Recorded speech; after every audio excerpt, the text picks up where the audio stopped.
नमस्कार, times now Navbharat digital देख रहे हैं आप। मैं हूं आदर्श आपके साथ। आज देश के सबसे चहेते राष्ट्रपति डॉक्टर एपीजे अब्दुल कलाम का जन्मदिन है। आज हम एपीजे अब्दुल कलाम की जन्मदिन पर उनके उस सपने के बारे में बात करना चाहेंगे जो उन्होंने भारत के लिए देखा था। सन 1998 में एपीजे अब्दुल कलाम ने इसरो के एक वैज्ञानिक वाईएस राजन के साथ मिलकर एक किताब लिखी थी जिसका नाम था विजन 2020। अब जब हम 2022 में खड़े हैं, यानी 2020 से 2 साल और बीत चुके हैं, हम इस बात को परखना चाहते हैं कि एपीजे अब्दुल कलाम के विजन 2020 का क्या हुआ। भारत ने उस दिशा में कितनी प्रगति की और कितने हम पीछे रह गए।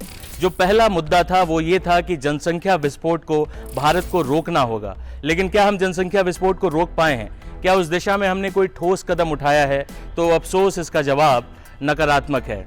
भारत में अभी भी बढ़ती जनसंख्या एक बहुत बड़ी समस्या है। लेकिन जब भी जनसंख्या को कम करने के लिए कानून की बात आती है, इसे धार्मिक चश्मे से देखा जाता है। इस वजह से भी कलाम साहब के विजन 2020 में जो जनसंख्या विस्फोट पर नियंत्रण की बात थी, भारत उस लक्ष्य से अभी भी कोसों दूर है। कलाम साहब ने विजन 2020 में दूसरा बड़ा सपना देखा था, भारत से गरीबी खत्म करने का, नियंत्रित करने का, उसको सीमित करने का। लेकिन इस दिशा में हम कहां तक पहुंचे हैं? हाल ही में वर्ल्ड हंगर इंडेक्स की एक रिपोर्ट आई है जिसमें दुनिया के 122 देशों में भारत का नंबर 107वां है। यानी भुखमरी के हमारे देश में ये हालात हैं। इसलिए कलाम साहब का ये सपना भी अभी तक अधूरा है। अब आते हैं कलाम साहब के तीसरे बड़े सपने की ओर जो विजन 2020 में उन्होंने लिखा है।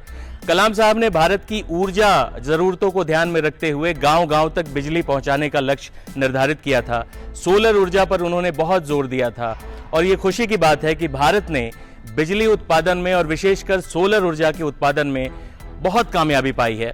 भारत इस दिशा में कलाम साहब के सपने के लगभग करीब पहुंच गया है। ये खुशी की बात। कलाम साहब ने अपने अगले सपने में विजन 2020 डॉक्यूमेंट में ये बताया था कि भारत की जो अशिक्षा है उसको खत्म किए बिना भारत कभी भी विकसित देश नहीं बन पाएगा। कलाम साहब ने 1998 में कहा था कि भारत की शिक्षा में e classes, smart classes, e governance, इन चीज़ों को बढ़ावा मिलना चाहिए।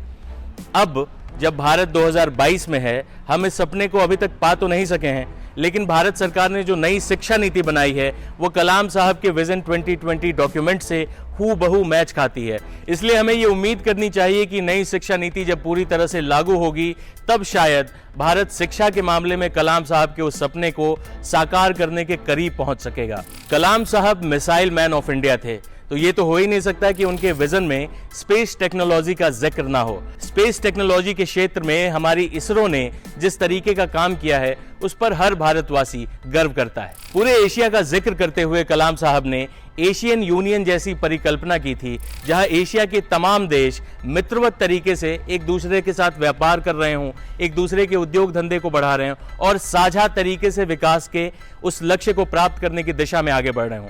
लेकिन आज के दौर में हालात ये हैं कि पाकिस्तान आतंकियों की फैक्ट्री बना हुआ है, अफगानिस्तान में तालिबान का कब्जा हो गया है और तमाम देशों में धार्मिक कट्टरपंथ और एक दूसरे के प्रति विरोधी भावनाएं ही उमड़ती दिख रही हैं। इस तरह से कलाम साहब का एशियन यूनियन का जो सपना था वो आज भी अधूरा है। विकास दर की बहुत बात होती है। कलाम साहब ने विजन 2020 में ये कहा था कि भारत अगर 2020 तक 10 से 11% की दर से विकास दर हासिल करता है तो वो विकसित देशों के कतार में खड़ा हो जाएगा। आईएमएफ ने अनुमान लगाया है कि भारत 2027-28 तक दुनिया की तीसरी सबसे बड़ी अर्थव्यवस्था बन जाएगी। तो आर्थिक तौर पर भारत एक मजबूत दिशा में बढ़ रहा है। हालांकि पर कैपिटा इनकम के मामले में हम अभी भी दुनिया के कई देशों से पीछे हैं, यहां तक कि बांग्लादेश जैसे देशों से भी हम पीछे हैं। आपको बता दें कि भारत ह्यूमन डेवलपमेंट इंडेक्स में 131वें स्थान पे है, जो कि बहुत नीचे का पायदान है। विकास की वर्तमान दर पर हमें चीन की बराबरी करने में 20 साल और लगेंगे। भारत में भले ही दुनिया के दूसरे सबसे अमीर आदमी रहते हों, लेकिन अमीर और गरीब की जो खाई है भारत में वो लगातार चौड़ी होती जा रही है। भारत की टॉप 10% आबादी के पास देश की सारी संपत्ति का 77.4% हिस्सा है, यानी सिर्फ 10% लोगों के पास लगभग 80% प्रॉपर्टी है। इसके विपरीत अगर हम बात करें सिर्फ टॉप 1% लोगों की, तो उनके पास देश की पूरी संपत्ति का 51.53% हिस्सा है, यानी टॉप 1% के पास देश की आधी से अधिक संपत्ति है। इस तरह से आप समझ सकते हैं कि हमारा देश विकास तो कर रहा है, लेकिन विकास की पटरी बराबर नहीं चल रही है। एपीजे अब्दुल कलाम के जन्मदिन के मौके पर हमने ये जानने की कोशिश की कि एपीजे अब्दुल कलाम के विजन 2020 के भारत कितना करीब पहुंचा है और कितना दूर रह गया है। कुछ मामलों में जरूर हम कलाम साहब के विजन के करीब पहुंचे हैं, लेकिन अधिकांश मामलों में भारत अभी भी उस लक्ष्य से मीलों दूर है।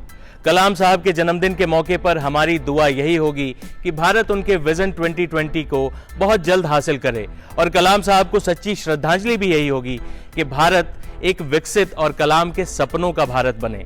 हैप्पी बर्थडे कलाम साहब। टाइम्स नाउ नव भारत डिजिटल की रिपोर्ट।